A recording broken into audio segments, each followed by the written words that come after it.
Vamos a pedir al Espíritu Santo que nos anime, que nos sostenga, ahora que iniciamos un nuevo tiempo litúrgico, Cuaresma, para descubrir, gracias a la palabra, que la Cuaresma, que no es un fin en sí misma, sino un camino de preparación al gran día de la noche de Pascua, de la renovación de nuestras promesas bautismales, sea la que nos vaya guiando y conduciendo. Esta palabra nos irá mostrando cuál es el camino para encontrarnos con el resucitado sin dejar de pasar por la cruz, por el camino de la entrega, de la pasión. Pero todo desembocará en la vida y vida eterna, vida para siempre. Entonces vamos al primer domingo de Cuaresma y los textos nos ofrecen la palabra a partir del Evangelio de Lucas. Lucas 4, 1, 13. Vamos a anotarlo aquí. El texto de Lucas 4, 1, 13. Vamos a escuchar este texto. Dice así: en aquel tiempo Jesús, lleno del Espíritu Santo, volvió del Jordán y el Espíritu lo fue llevando durante 40 días por el desierto, mientras era tentado por el diablo. En todos aquellos días estuvo sin comer y al final sintió hambre. Entonces el diablo le dijo: si eres hijo de Dios, di a esta piedra que se convierta en pan. Jesús le contestó: está escrito, no solo de pan vive el hombre. Después, llevándole a lo alto, el diablo le mostró en un instante todos los reinos del mundo y le dijo: te daré el poder y la gloria de todo eso, porque a mí me ha sido dado y yo lo doy a quien quiero. Si tú te arrodillas delante de mí, todo será tuyo. Respondiendo, Jesús le dijo: está escrito, al Señor tu Dios adorarás y a Él solo darás culto. Entonces lo llevó a Jerusalén y lo puso sobre el alero del templo y le dijo: si eres hijo de Dios, tírate de aquí abajo, porque está escrito, ha dado órdenes a sus ángeles acerca de ti para que te cuiden y también te sostendrán en sus manos para que tu pie no tropiece con ninguna piedra. Respondiendo, Jesús le dijo: está escrito, no tentarás al Señor tu Dios. Acabada toda tentación, el demonio se marchó hasta otra ocasión.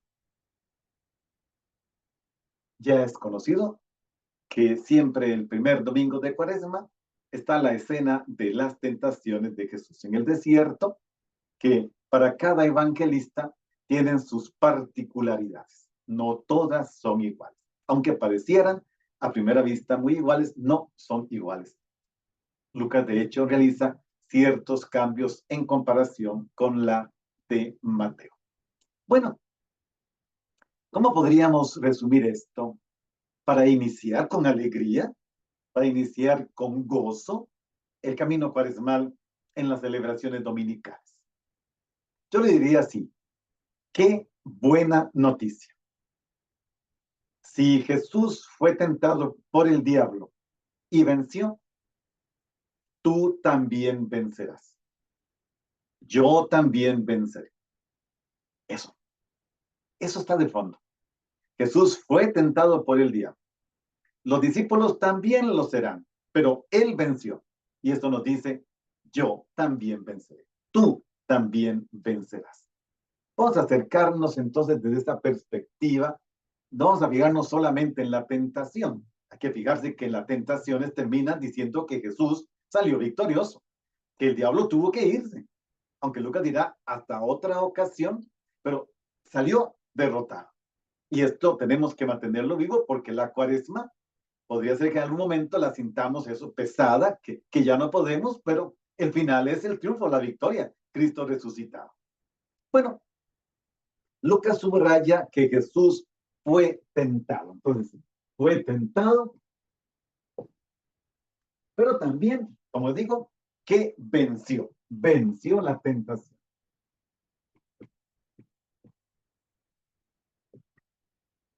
Son detalles importantes. Por eso dice, y acabada toda tentación, el diablo se retiró de él.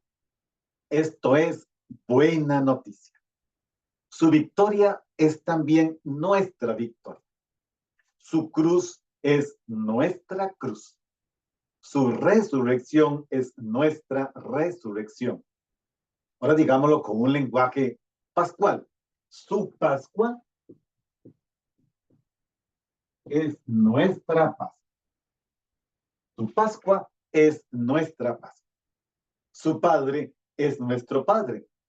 Sus hijos son nuestros hermanos. Eso era muy importante en el camino cuaresmal. Su misericordia entrañable es nuestra herencia, es nuestro tesoro. En el combate contra el adversario, Jesús responde tranquilo. La respuesta de Jesús sorprenden por su serenidad. Siempre parte Jesús de una palabra escrita. Las 3 veces responde de la misma manera. Está escrito. Quien conoce la palabra de Dios, quien la tiene a flor de piel, a flor de labios, puede enfrentar la tentación y salir victorioso con la palabra de Dios. Entonces, esta serenidad, esta tranquilidad, pero acompañada de la contundencia, claridad y decisión. Jesús delante de la tentación no expresa miedo ni impaciencia. Él está seguro, Dios, su Padre, no lo abandonará. Él es su hijo y el diablo precisamente lo tienta en este ser hijo de Dios. Si eres hijo de Dios. Pero él no tiene que tentar a su Padre. Confía firmemente en su palabra. Se trata de una confianza en su palabra. Un detalle muy importante también a lo largo de todo el Evangelio de Lucas. Por eso, el camino cuaresmal es el camino de la cruz. Pero no se queda en la cruz. Claro, si usted, mi querido, llega hasta la Semana Santa, no vive la Semana Santa y aparece la noche de Pascua o el domingo de resurrección nuevamente en la comunidad que celebra, pues hay problemas, no entendió. Este camino de la cruz se convertirá necesariamente en el camino de la luz. Camino de luz. El camino de la luz. ¿Por qué? Porque la muerte será destruida. La vida vencerá. El muerto en la cruz será el resucitado de la Pascua. Por eso decía, tú vivirás, no morirás para siempre. Yo viviré, no moriré para siempre. Bueno, Lucas nos describe la situación inicial.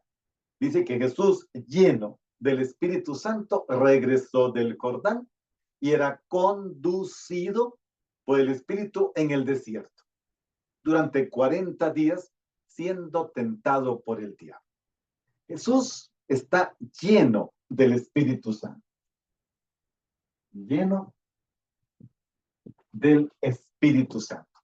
Ya había sido bautizado, había recibido el don del Espíritu Santo en el capítulo 3, estamos en el capítulo 4, y el que lo ungió y lo consagró como Mesías, Salvador, revistiéndolo de todo poder para llevar a cabo la preparación de su ministerio mesiánico, para vencer al mal, para luchar contra todos los obstáculos que se le puedan presentar, fue su mismo Dios.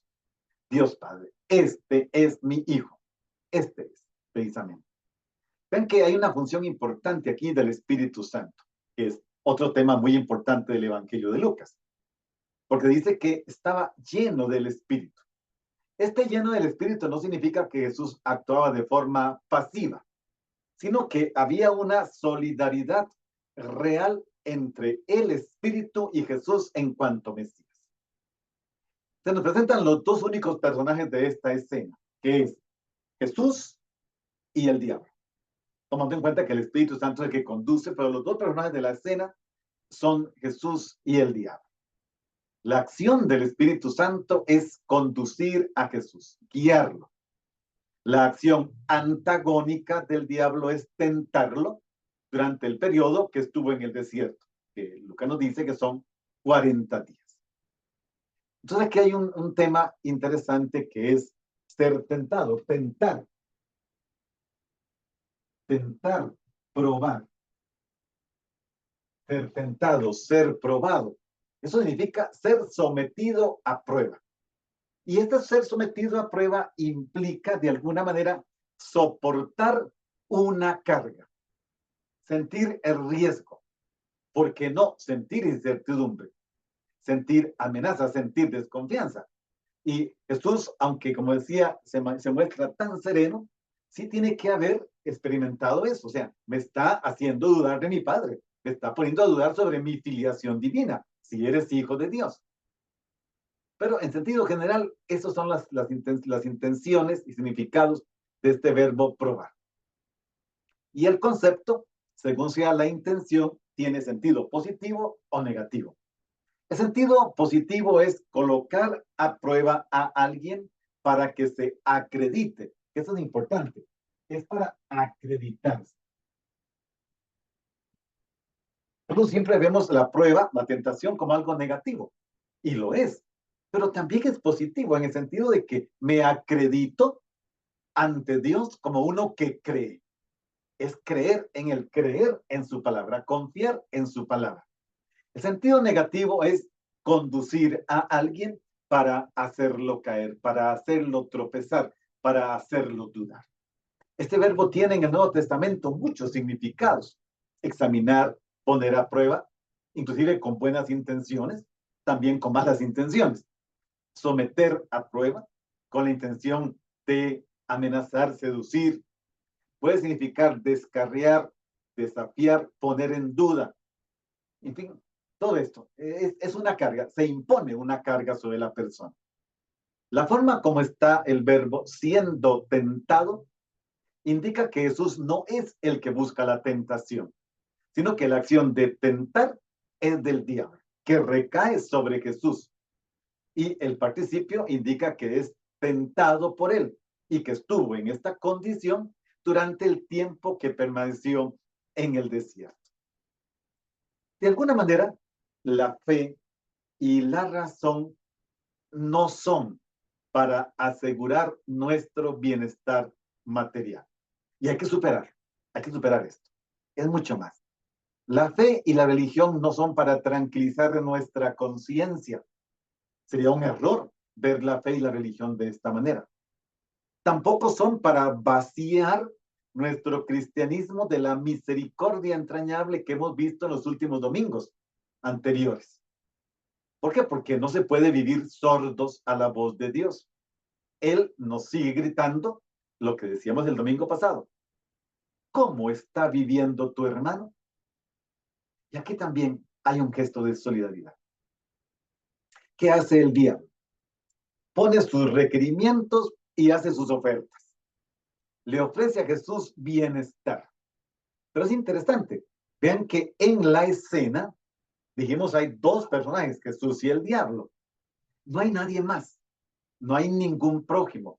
No están los otros. El diablo en ningún momento le presenta a una persona fuera de Jesús mismo. Es el bienestar de sí mismo al margen del prójimo. Es como aquella parábola, ¿recuerdan de aquel hombre que tuvo una gran cosecha y decide agrandar los campos, guardar sus cosechas en los graneros, disfrutar? Y no hay nadie en la vida de él. Esa es la tentación. Dejar fuera a todos los demás, buscar el único personal, el bienestar, el único personal bienestar. ¿No? Un egoísmo total, una soledad, una vida encerrada en sí mismo. No tiene otra perspectiva. Miren cómo el diablo engaña terriblemente y nos lleva a hacer de cuentas que no existe nadie a nuestro alrededor. Bueno, Lucas contempla a Jesús, pero también a los futuros discípulos, y pensemos en los muchos nuevos discípulos que habrán en la noche de Pascua, que recibirán los sacramentos de la iniciación cristiana. También ellos están en la mira del tiempo de Cuaresma. Pero también a los discípulos les pasará lo mismo. Jesús le dirá a Pedro en Lucas 22:31, Lucas 22:31, le dirá, mira que Satanás ha solicitado el poder cribaros como trigo, pero yo he rogado por ti para que tu fe no desfallezca. Se ha pedido permiso. Y es que el discípulo tiene que aprender a hacer suya la victoria del maestro. En Lucas 22:28, un poquito antes, Jesús les ha dicho a los discípulos, ustedes son los que han perseverado conmigo en mis pruebas. O sea, decía, qué buena noticia. Si Jesús fue tentado y venció, yo también venceré. Eso, aunque sea tentado, yo también venceré. Entonces, Jesús combatió con fidelidad. Si Jesús fue fiel a la palabra, el discípulo tendrá que hacer lo mismo, ser fiel a la palabra. Vean qué importante que es conocer la palabra. Quien entra en el camino discipular combatirá su fidelidad, pero sabe que también vencerá. Eso sí, no por sí mismo, sino aprendiendo de Jesús a decir no al tentador y sí al proyecto del Padre. Aquí se la juega todo entre este no y este sí. No a estas propuestas de bienestar personal aislado de los demás y sí al proyecto del Padre que quiere la salvación de todos sin excepción. Ahora bien, en la vida no todo es crecer, progresar, ganar, vivir, disfrutar. Todos tenemos en las diferentes etapas de nuestra vida, en unas más, en otras menos, que hacérnosla con las crisis, con la enfermedad, con el dolor, con el fracaso, con la muerte de nuestros seres queridos, pero también con la muerte propia, tarde o temprano. Y cuando esto pasa, algo se rompe en nosotros. Y comenzamos a experimentar la vida desde la disminución, desde la pérdida, desde el límite. Y a veces nos pasa que de repente ya no estamos seguros de nada. ¿Y por qué no? Ya no hay alegría en nuestro corazón. Lo dice el mismo Lucas en el capítulo 8 en la parábola del sembrador que salió a sembrar la semilla. La palabra produce alegría, pero el diablo la arranca y ya, no tenemos. Se pierde todo. Entonces, en estos momentos, en estas circunstancias, ¿qué hacer? La pregunta sería, ¿qué hacer? ¿Qué podemos hacer? Lucas presenta a Jesús como aquel hombre que en el momento de la tentación o de la crisis, que es un juicio, la crisis es emitir un juicio. ¿Qué hace? Sabe perder para ganar la vida. Todas las tentaciones, las tres que nos narran los evangelistas y las de Lucas en particular, que es la que estamos conociendo mejor, tienen como objetivo romper la comunión con Dios. Al romper la comunión con Dios, se rompe la comunión con los hermanos, con los demás. Destruir la confianza del Hijo en el Padre. Pero en Jesús, y tendríamos que decir en los cristianos, los discípulos, el diablo lo intenta en vano. Por eso, qué buena noticia. Si Jesús fue tentado y venció al diablo, tú también vencerás. Yo también venceré. Bueno, Jesús, lleno del Espíritu Santo, fue tentado a emplear su poder para sus propios intereses, sin tomar en cuenta la voluntad del Padre. Usar el propio poder. Y lo que el diablo le propone, Jesús lo puede hacer, pero usarlo para el propio bienestar. Para el propio bienestar. Para sus intereses, al margen, dijimos, del proyecto de Dios, al margen de la voluntad de Dios. Y ese es verdaderamente el problema. ¿Y qué hace Jesús? Rechaza rotundamente con la palabra las sugerencias del diablo. Ratifica su determinación de hacer únicamente la voluntad del Padre. Y 3 veces, 3 ocasiones son las que realiza una profesión de confianza en su Padre y en su proyecto de salvación. Y nos enseña lo que nosotros hemos de hacer también. Si queremos ser reconocidos como hijos del Altísimo, si queremos vivir según la acción del Espíritu Santo, si queremos ser más que comida y bebida. Se trata de algo más. Hay que vivir de la amistad, del amor, del seguimiento de Jesús, de la obediencia, de la escucha, también de las necesidades corporales, pero no están en primer lugar las necesidades corporales. Es necesario sostener a la comunidad. Y una de las formas de sostenerla es el ayuno, la limosna, la oración, que se nos propone desde el miércoles de ceniza. La oración, la penitencia, la justicia, la vida compartida, son todas formas de vivir este tiempo. Jesús está en el desierto y lo que hace es atenerse al designio del Padre al que ha sido enviado para cumplir. Y lo interpreta según la mentalidad de que no puede suceder sin que se encuentre en el camino al adversario. Y eso es bueno que Lucas nos lo presente desde el principio. Jesús va a iniciar su misión, inicia su vida pública, pero se encuentra la adversidad en el camino, como todo discípulo. Pero, ¿qué hay que hacer? Trabajar, poner todo al servicio para que nadie se pierda. Entonces, Lucas busca llevar a la comunidad las posibilidades de vivir una experiencia como la de Jesús. Ver en la forma como Jesús sale victorioso, cómo Él vive bajo la acción del Espíritu Santo y dejarnos conducir por Él. Es decir, se trata de algo, aprender a ser libres, aprender la libertad. Cuando aprendo la libertad, entonces descubro que puedo ser fiel a Dios. Porque Dios es para el ser humano, como para Jesús, el que garantiza nuestra libertad y nuestra relación. Él garantiza que todo se realice. Claro, no lo podemos conseguir al margen de los demás. No lo podemos conseguir solo buscando el propio bienestar. Entonces, el Espíritu lleva, acompaña al Hijo de Dios, al Hijo amado, precisamente a lo largo de este camino del desierto, antes de que Jesús inicie la misión tan linda que el Padre le encomienda. Este camino cuaresmal que estamos iniciando, lo podemos tomar con esta imagen, siendo conscientes de la presencia personal del Espíritu Santo en nosotros. A mí me gusta siempre repetir esto, una presencia personal. La presencia personal del Espíritu Santo en nosotros.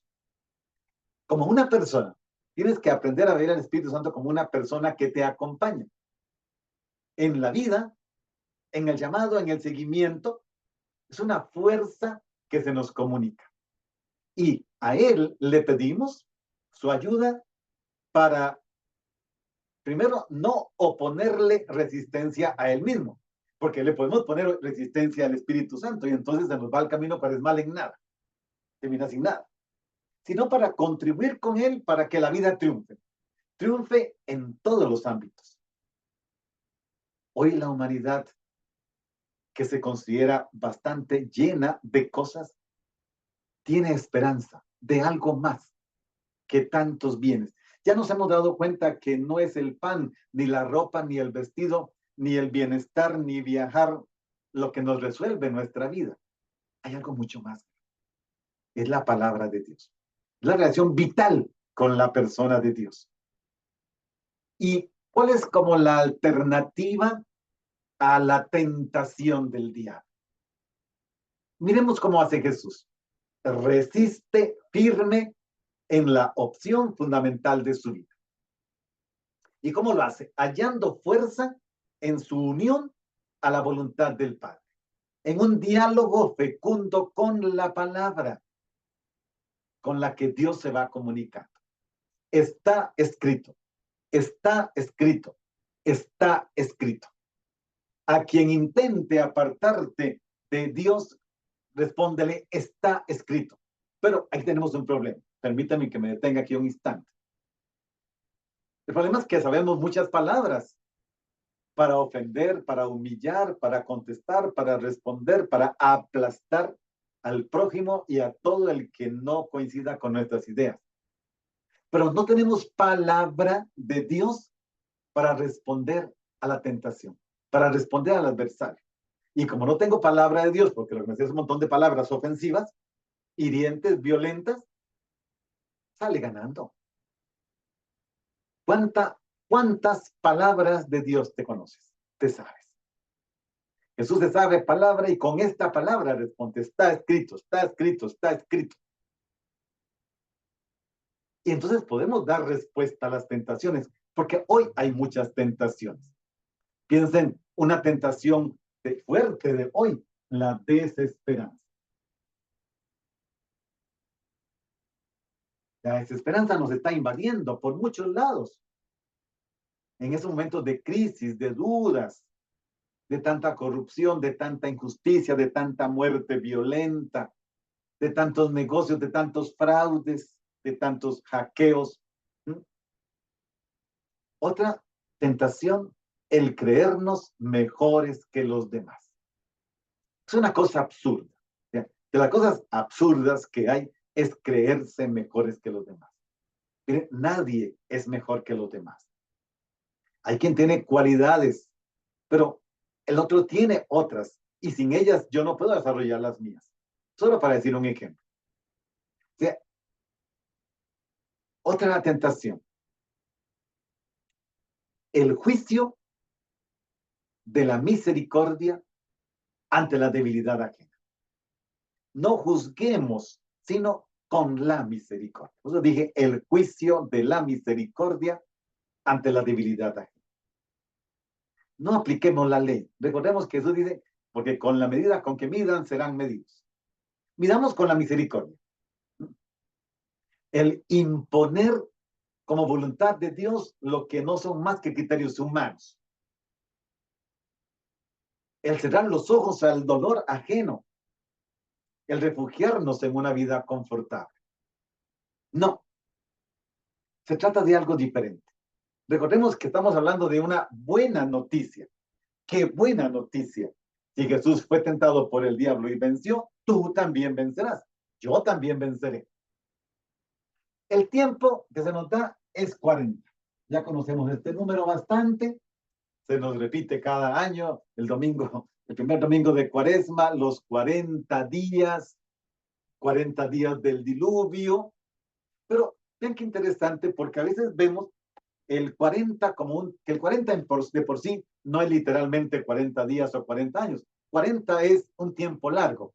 Era el tiempo que se ocupaba para que una generación desapareciera. Entonces, el primer 40 que encontramos en la Biblia tiene que ver con los 40 días del diluvio. Pero ¿qué pasa al final del diluvio?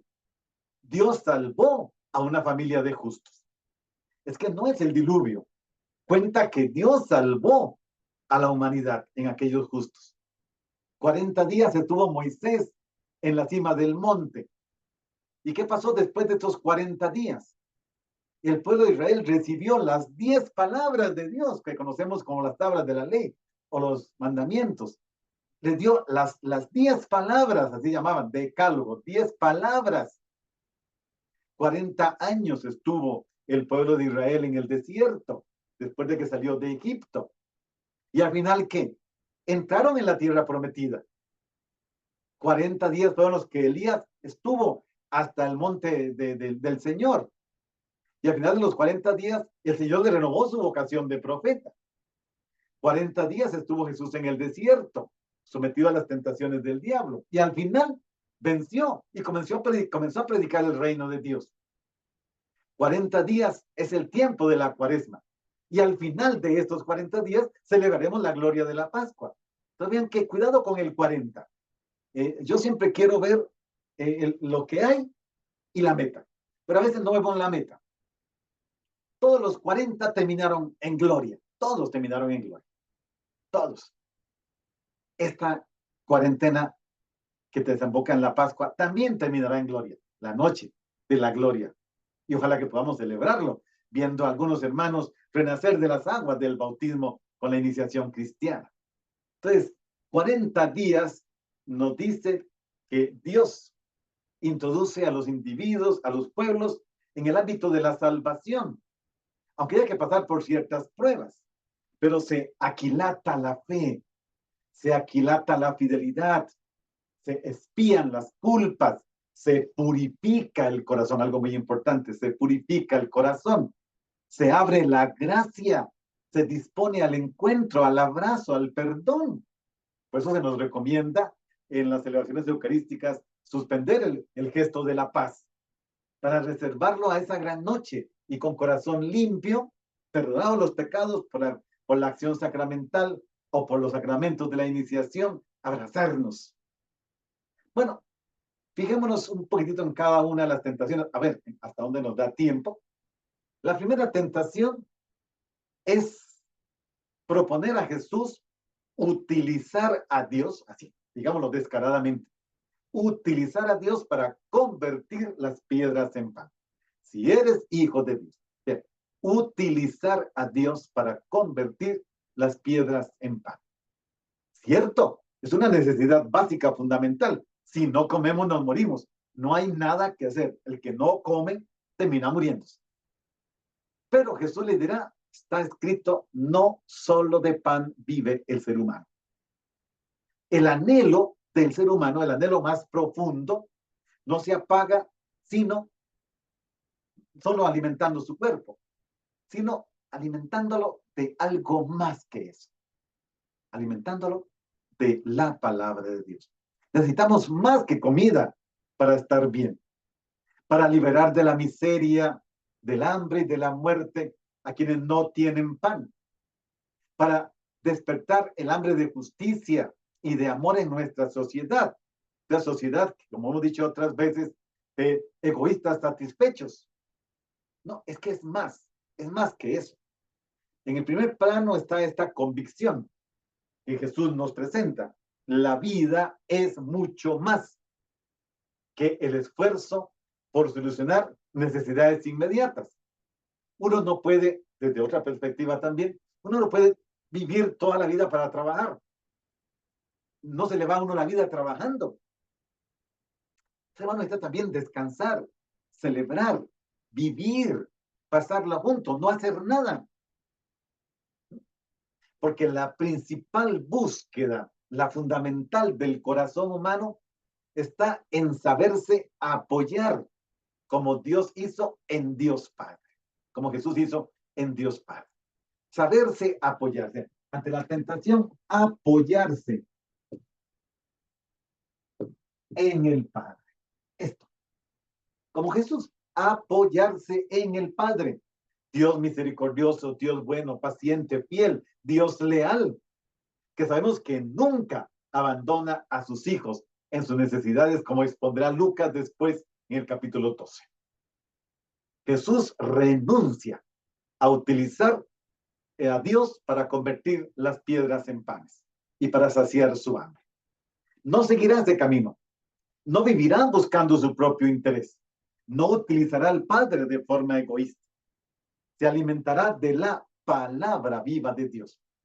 Y sí, llegará un momento en que tiene que multiplicar los panes para alimentar a una gran cantidad de gente hambrienta, pero ni siquiera en este momento hará que las piedras se conviertan en pan. Y estaba en el desierto, que habían con toda seguridad muchas. No, ni siquiera para una multitud hambrienta usa las piedras para convertirlas en pan. Se servirá de un don proporcionado por un muchacho, porque el verdadero milagro es saber compartir todo en las manos de Jesús. Él se encarga de todo lo demás. No solo de pan vive el hombre. Qué buena noticia. Si Jesús fue tentado y venció, tú también vencerás. La segunda tentación es impresionante. Jesús es llevado a una montaña alta y puede contemplar todos los reinos. Desde luego que contemplar estos reinos como reino está lleno de conflictos, de injusticias, de guerras, de todo aquello que quita la paz. Y ahí quiere introducir él un reino de justicia y de paz. el reino de Dios. Pero el diablo le ofrece el poder y la gloria. Vean qué forma tan diferente de mirar las cosas. Ya, si te arrodillas, si me adoras, toda esta gloria, todo este poder es tuyo. Si te sometes a mis pies. ¿De qué se trata en esta tentación? De querer hacer prevalecer o prevalecer uno mismo sobre los demás. Y convertir este prevalecer sobre los otros con poder y gloria como motivación de la vida. Pero se pierde el mayor bien, aquel que es el reino de Dios, que le es dado a los pobres. Entonces, el criterio de todas las motivaciones es, lo dice Lucas 11:34, donde esté tu tesoro, ahí estará tu corazón. Y si tu tesoro está en el poder y la gloria, entonces ahí está tu corazón. Y ya no esperes un reino más allá, ya está todo allí. ¿Por qué? Porque el reino de Dios no se impone, se ofrece con amor. Solo adora al Dios de los pobres, de los débiles, de los indefensos. Es lo único que hace Jesús. Por eso dice Jesús, al Señor tu Dios adorarás. El mundo, y entendámoslo, no se humaniza con la fuerza del poder. Bueno, todavía nos quedan 2 minutitos ahí para la tercera tentación. Jesús está en lo alto del templo y el diablo le sugiere buscar la seguridad en Dios para vivir tranquilo, sostenido por sus manos, para caminar sin tropiezos, para no tener riesgos en la vida. ¿Y cómo reacciona Jesús ante esta propuesta? No tentarás al Señor tu Dios. Así está escrito. Y el diablo lo hace muy bien. Ya escuchó 2 veces que Jesús le dijo, está escrito, está escrito. Entonces él le cita, está escrito. Y le cita 2 veces el Salmo 91. Y le pide a Jesús que se ponga en una situación de peligro para ver si es verdad que Dios manda a sus ángeles para que no tropiece su pie, para protegerlo. Ya que Jesús promete el pan de cada día, no trabajemos para ver si de verdad Dios nos ama y nos sostiene. Lo que muchos quieren hacer a veces es proponerle a Dios esto. Jesús no vive bajo el signo del poder, sino de la cruz, de la obediencia, del sometimiento a la condición humana. Entonces, la tentación siempre es usar nuestra relación con Dios para salvarnos a sí mismos del dolor, del sufrimiento, de la muerte, de la enfermedad, de todo. Dios es el que nos ama. Es Dios el que nos da esta capacidad de mirar las cosas desde otro lado. Por lo tanto, qué buena noticia. Si Jesús fue tentado y venció, tú también vencerás. Yo también venceré. Vamos a darle gracias a Dios por este texto tan bonito. Hay que profundizarlo más, pero el tiempo es limitado. Les invito a que sigan profundizando, a que lo vivamos este domingo en asamblea litúrgica. Escuchemos esta palabra en asamblea litúrgica y salgamos de este primer domingo de Cuaresma de nuestras Eucaristías con una meta fija, clara. Vamos al desierto, vamos a la Cuaresma, vamos con Jesús. Él fue tentado, sí, Él venció. Yo también seré tentado, pero como Él, yo también venceré, yo también resucitaré. Y que este nuestro Dios, que nos ama tanto, que nos cuida, que hace todo para que la salvación sea verdaderamente desde nuestra realidad, elevándonos a la condición de hijos, sin dejar de tener los pies en la tierra, nos bendiga a todos. El Padre, el Hijo, el Espíritu Santo. Amén.